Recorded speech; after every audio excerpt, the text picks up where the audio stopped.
ভাত তো খাইয়ে ফেলাই দিলাম, এক ডিশ ভাত খেলাম, পেটে জায়গা নেই।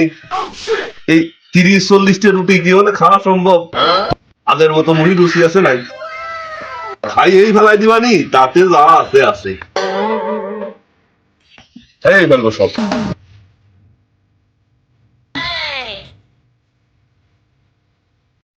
আচ্ছা তো ফুলতে হবে, মামা মামা তো খাটিয়ে দেবে না, ফুলে দিলে দুটা 29টা তো খাইয়েই ফেললাম, এই 30টার বাদ তো খাইয়া লাই দেবো যা আছে কপালে। হম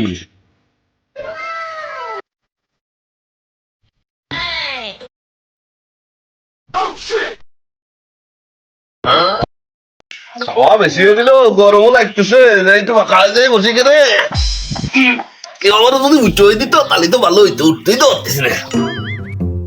কি খালাম আসছে, পেট দিয়ে তো ব্যথা আসছে রে, পেটের ভিতর মুড়া মারি উঠলো, গ্যাস কি ভুলে গেল নাকি বাঁচতে দেবে না, ঠিক পাচ্ছি রে। ওরে ব্যথা বলার দেখি দিরে। ও ছোট ভাই, ও আসলান, বাঁচাও রে ভাই। বাইরে কইতে কম খাতি কি হইলো তো গেম খেলার আর হেলা এদের রাউন্ড আইরে যাবানি।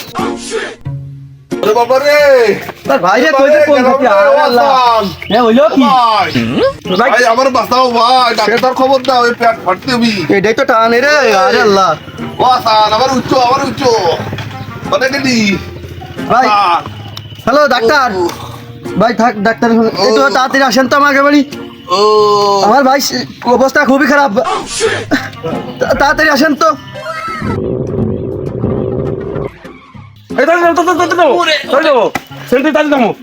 তাই ও ডাক্তার আসতেছে না, কারে ফোন দিবি? ডাক্তার আইছেন দেন তো কেস আমার ভাই।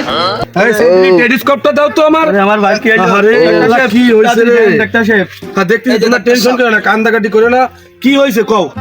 এই দেন তো ফ্যাট তুলতেছে কারণ শোনেন তো কি হয়েছে রাম দেন তো আপনি। ভাই আপনার কি হয়েছে বলেন তো। আমার পেটে মনে হয় গ্যাস বাড়িছে। গ্যাস বাড়িছে? গ্যাসের তো কোনো ভাব লক্ষণ পাচ্ছি না মিয়া ভাই। ভাই আপনি কি, আমার তো মনে হচ্ছে অন্য কিছু খাইছেন। ভাই কি খাইছেন বলেন তো সত্যি কথা, কারণ এতে কোনো গ্যাসের ভাব পাচ্ছি না দাদা। কি খাইছেন? ও ডাক্তার সাহেব, কি কব ডাক্তার, আগের মতো তো মুখে রুচি নেই। এক ডিশ ভাত খাওয়ার পরে মা 30টা রুটি দিছিল, একটা দুইটা খাতি 30টাই খেয়ে ফেলাইছি। বাবা রে বাবা রে বাবা।